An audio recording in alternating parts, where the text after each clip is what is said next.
My 37M wife's 34F sister, 29F, tried to kiss me, and now my wife is spiraling. Help me. As the title says, my wife's sister made a pass at me at a recent family gathering, and I have no idea what to do. For context, I think my wife, Jenna, is absolutely gorgeous, but she has some really negative body image issues. This is in large part because of her sister, Mary, who is very conventionally attractive, as opposed to Jenna's more unconventional, but in my opinion, striking beauty. Mary was a successful model until a couple years ago, and now works in the fashion industry. In our early days of dating, when I would tell Jenna she's beautiful, she would always just say, "Wait until you see my sister." When I did finally meet her family, she would randomly press me for weeks to talk about her sister, whether I thought she was more attractive than her, etc. I always told her the truth, that I think Mary is attractive in a boring way, and that I think my wife is much more beautiful and interesting to look at. She wouldn't let it go until I confronted her about how uncomfortable it made me and asked her what was going on.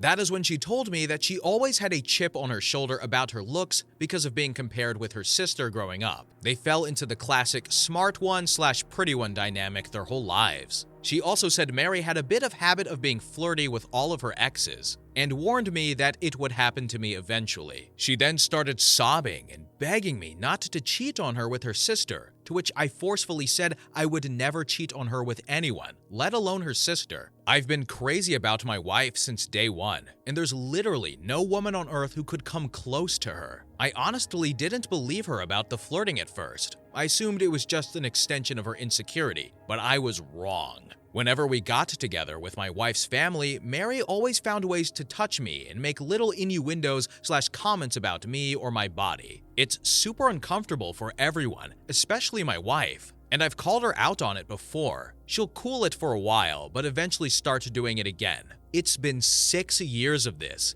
and every time it happens, my wife is upset for days, and I have to do a lot of reassuring. On to the current problem. A few days ago, we were at my mother-in-law's birthday party, and Mary asked me to help her grab some things from the garage. As soon as we walked into the garage, she turned and pressed me up against the door with her whole body and started trying to kiss me. I immediately pushed her off and asked her what the hell she was doing. She started giggling and saying she was just doing what we've both been thinking, and kept insisting, "You know you want to." I told her she was out of her mind and ran out of there. I went straight to my wife and told her we were leaving. The whole ride home, she was asking me what was wrong. I wasn't sure whether to tell her because I knew how much it was going to hurt her, but I also thought Mary would probably try to spin it as me making a move on her. So I knew I just had to say it. I told her everything, and she cried the whole way home. For the last several days, Mary has been calling and texting my wife doing exactly what I thought she would do. Even telling my wife that I said she, Mary, was the hottest girl I've ever seen, which I had to assure my wife a million times that I did not and would never say, even though she believes my account of the situation. She's been a complete wreck the last several days. She's hardly eating. She pulls away from my touch when I try to hug her or just hold her hand. She says she feels hideous and disgusting, and I don't know what to do. This is the lowest I have ever seen her, and it hurts to see how much she's hurting. I have no idea what to do to help her heal from this. Reddit, what should I do? From the comments, user 1 says, all family gatherings that include Mary must now be non-attendable. Your wife knows what an awful woman her sister is, and hopefully the rest of the family does too. To be honest, your wife's sister is evil. You have reassured your wife of your love and faithfulness. Your wife is incredibly insecure about herself, so obviously a professional may be in order for her and yourself to talk to. You love your wife, so stand by her and be there to support her. OP replied, my in-laws definitely enable her behavior. She's the golden child. They brag about her constantly, even though my wife is literally a neuroscientist. Their mom was a pageant queen, and she was their dad's much younger trophy wife. Honestly, we may have to go no contact with all of them. You know what? The only thing this was missing was the wife walking in and seeing the sister brush up on her husband and be like,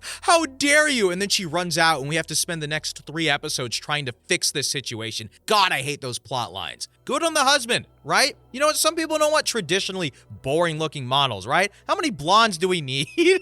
Continuing, update. I got a few requests for updates, so here it is. I first want to thank everybody so much for your advice. It was extremely helpful and gave me a lot to think about. I'm especially thankful for the folks that asked me how I was doing. I realized that I have literally never had a chance to check in with myself after these things happen, and I've actually been holding a lot of frustration and resentment about it all. I've been harassed for years, and it has either been brushed off or it's been eclipsed by the impact it has on my wife. I don't blame her for it, but this has been a good lesson in me not burying my feelings for the sake of others, even for her.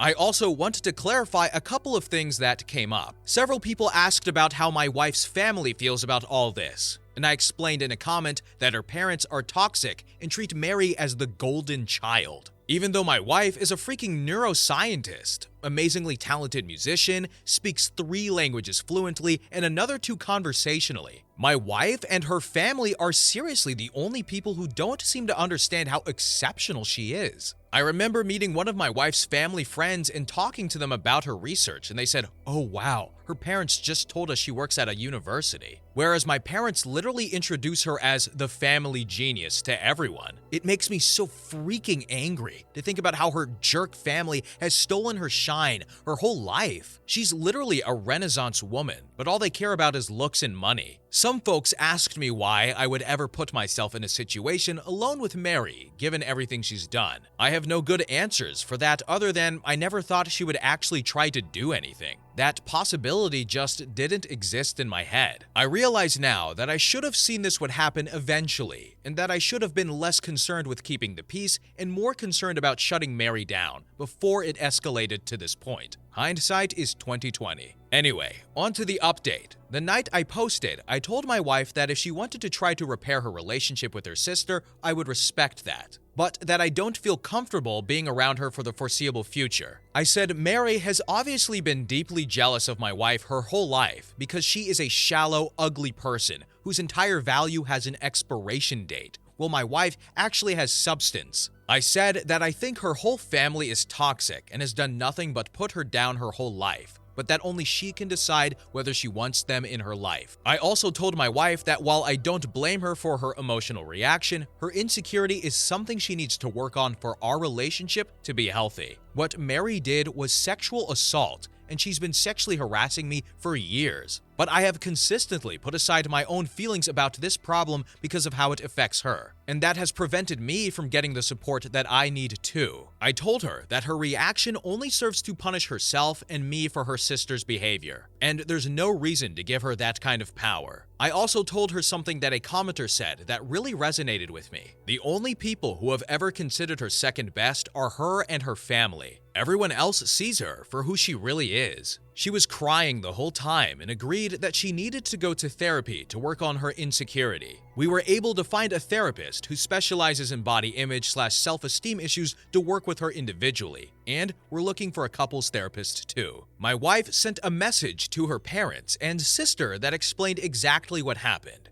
and told them she would reach out to them if she ever feels ready to repair their relationship. We blocked all of them everywhere, but Mary has of course been spamming my family and our friends with nonsense, claiming I attacked her, I'm a drug addict, I abuse my wife, all kinds of BS that thankfully nobody believes. My wife is still down in the dumps, but I can see that things are getting a little better. She's eating and sleeping more, and she's cuddling with me in the mornings again, which is nice. Now I'm planning a surprise getaway for us for this weekend. We're going to one of our favorite places, and I'm going to wine and dine her and try to make her feel like the damn queen she is. I wanted to thank you all again for your help. You really helped me understand the severity of the problem. And again, thanks for helping me connect with my own feelings about all of this. Y'all are the best. One commenter said, "You're an absolute legend. She's found herself another genius who knows how to navigate life without infantile drama. I wish you both nothing but the absolute best." OP replied, "The only genius thing I've ever done is marry her. I'm a pretty average dude, to be honest, so I have no idea how I snagged her. Sad to think her low self-esteem probably played a part, but I do work hard to be a good husband every day." So I didn't mention it first time around, but guys, it's okay to have emotions. It's okay to be showing those emotions, all right? Show them to your lady. Ladies, take notice of your man's emotion. Men, take notice of your lady's emotions. You know what I'm trying to say? Take care of each other. Check in on each other. Say, how are you doing? How are you feeling about all of this?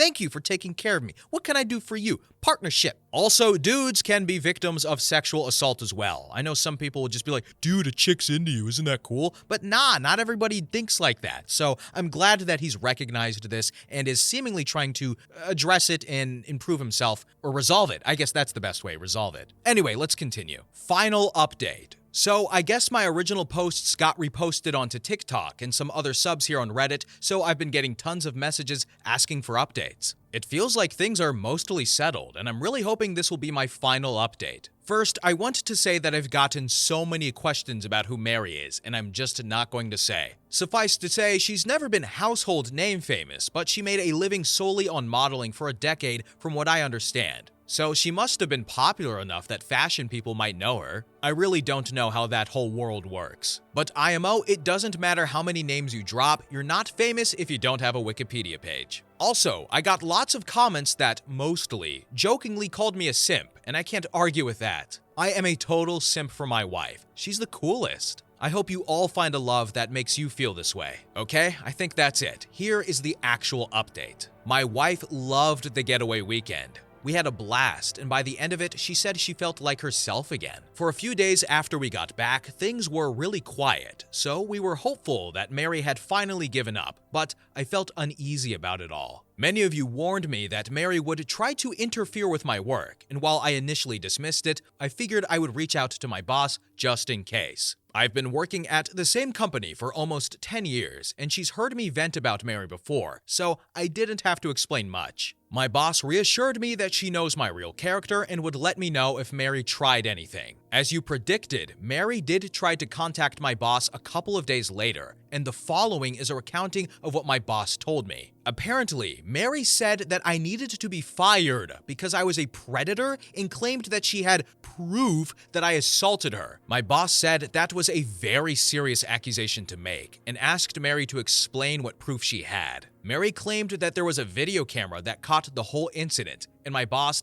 asked her to send the video. Then Mary got flustered and said the police had it, so my boss asked her to send over a copy of the police report. Then Mary said it had a lot of private information in it, so my boss asked her to redact the private information and send it over. Then Mary said she didn't feel comfortable with that, and my boss told her that she could not take action against an employee based on word of mouth from a stranger. Then Mary shouted at her about victim blaming and hung up. Unfortunately, that was not the end of it. Last Wednesday, Mary somehow sent an email from my personal email account with a picture of my genitalia, not obviously mine, to the entire office. My best guess is that I must have left my email logged in one of my in-laws' devices. She's definitely not smart enough to actually hack me. And I know this is completely beside the point, but of course, she chose the weirdest looking genitalia I've ever seen. I've played team sports all my life. I've seen a lot of dongs, but this was something else. It's honestly kind of funny to think about Mary Googling gross penis or something and sifting through hundreds of images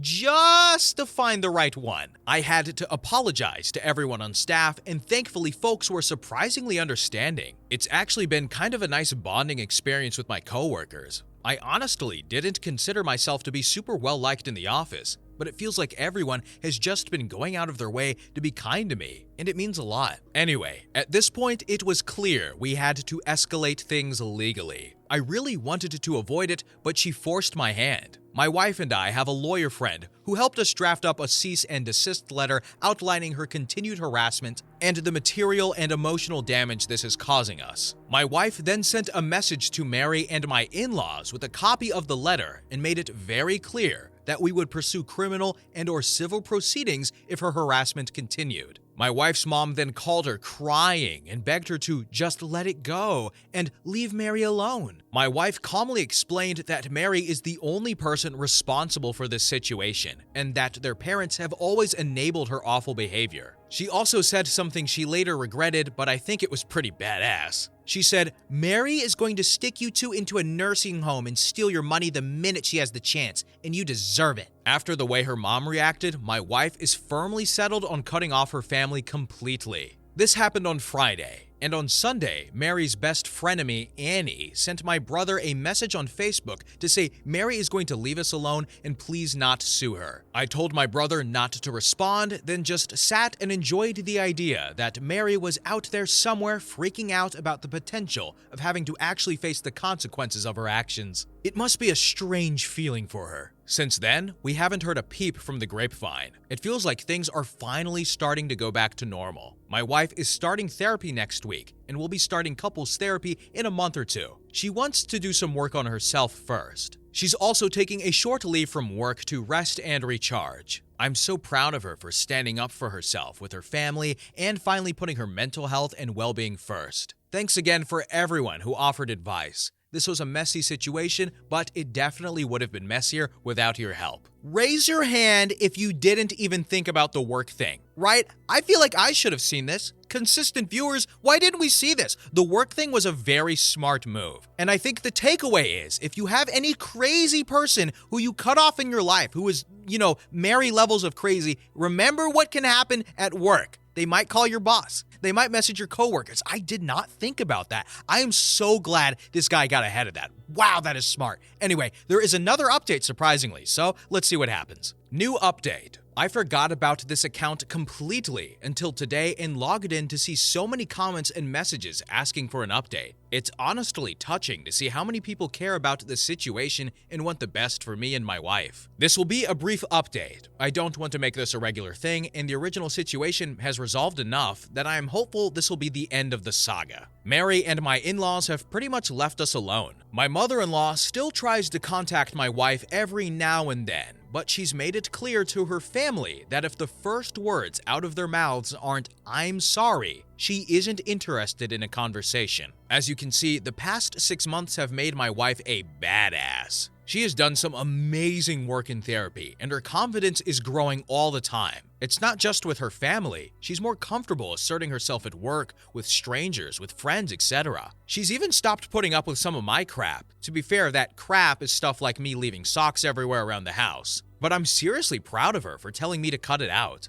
I'm becoming a more responsible and supportive partner because she's able to communicate her needs and expectations without feeling guilty about it. And I'm able to communicate things to her without intense emotions fully eclipsing the conversation. I didn't mention this in my earlier posts, but my wife does struggle with rejection sensitivity even outside of her family. Often, if I brought up something that I felt needed to change, her emotional reaction feeling like she did something wrong would be really intense. And instead of dealing with the problem, it would become about regulating her emotions. Now, my wife has really good coping tools that allow her to talk about the problem without thinking she is the problem. And the biggest update, drumroll, she's pregnant! We have a baby girl due in February. I am so excited. We are going to love her so much and teach her that she is more than her beauty. She's going to have happy parents who love each other and work through issues as a team. The toxic cycle will be broken. Jenna's family, my wife, her family doesn't know, and she's not sure if/when she will tell them. But if she does, there are going to be strong boundaries in place for how they can be a part of our daughter's life. And it will start with family therapy. For now, she has one set of grandparents that will go to the end of the earth for her, and that's more than enough. My family has been absolutely incredible in their support, and they're so excited for us. Things are looking better than they ever have. That's all, folks. Thanks again for your support on this wild journey. And they lived happily ever after. I have never got to say that in front of one of these stories or after one of these stories before.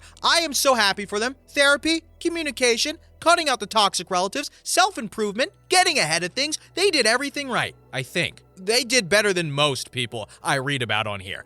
God, I'm so happy for these people. Let's continue. Next story. Story number 2. My cheating ex, 27F, is trying to get me, 28M, to be a father to her affair partner's son after he ghosted them. Okay, to cut a long story short, I met my ex at a mutual friend's party. We got together. 6 months into the relationship, she got pregnant and had my son Peter. When Peter was 1 year old, I caught her cheating with her friend. I found out later they had been sleeping with each other on and off ever since we got together. I kicked her out. I was blindsided, not going to lie. She had no remorse for what she did. I wanted to completely cut her off, but I had Peter to consider. Despite her being a cheater, she is a good mother, I'll give her that, and adored him. So, for my son's sake, I reluctantly put away my pride and agreed to co-parent Peter. She moved in with the affair partner. She then announced she was pregnant. I said good luck. She said there is a possibility I could be the father, as me and her were intimate during the time she was cheating on me. Got the DNA test, and I am not his father. It also got me worried about Peter, and I got him tested too. I was relieved that he is mine. Anyway, to the present. Peter is now 6. His brother Daniel is 5. I didn't really have any interaction with Daniel, as X hardly brung him over when she was dropping off Peter. But the times he did come, he mostly stayed in the car. My ex dropped Peter off to me, and she looked like she had been crying. Before I could ask if she was okay, she left. It was Peter that told me that Daniel's daddy hadn't come home for a long time, and his mother had been crying the whole time he's been at her place. This bothered me because I did not want my son around this drama. I was going to talk to my ex about this when she showed up to pick my son. When she did, she had Daniel and he got out and ran to me and hugged my legs and said, "Hi, Daddy!" I was a bit taken aback. I just awkwardly patted his head and gently told him, "I'm not your daddy, sorry." He looked at me confused and said, "X said you're my new daddy." I looked at my ex and she avoided looking at me. I told Peter to show Daniel his room. X didn't say anything. When they went into the house, I said, "What the hell are you telling that boy?" She broke down crying and said her affair partner had ghosted them a month ago and she doesn't know where he is. Daniel had been asking where his dad is, so she told him that I'm his new dad now. I got angry and told her I'm not his dad. She said, "But I can be, and that he needs a father." I told her to go find his real father then. She just kept crying and then got into her car and left without Daniel. I tried calling her, but she wouldn't answer. Daniel came out asking where she went, looking frightened. I told him she would be back and he started crying. In desperation, I rang my ex's parents and they showed up to pick up Daniel. I explained what happened and they apologized. I was angry and called my sister and told her, and she said, "I mean, is it really that much of a problem for you to be there for him? He is innocent in all of this and he is Peter's brother. Just think about it." I hung up. Problem is, I have been thinking about it, and it's really messing with my head. I know he's innocent, but it's not my job, is it? No, it is not your job. It's not written anywhere. You don't have to do anything. That baby, that child is not related to you at all by blood, so that's up to him. What would you do, fellow viewer, if you were in his situation? Would you try and rectify with the ex who cheated on you? Sorry, I meant reconcile. For the sake of the children, for the sake of your son. Your original son would have both of his parents under one roof. The other child would have a mother and father. Would you do it or would you not? Would you say, "Hey, you cheated on me, this is what you deserve"? Or would you say, "All right, we're doing it, but we're doing it my way with my rules"? What would you do? I'm curious. Anyway, thank you for watching. Bye-bye.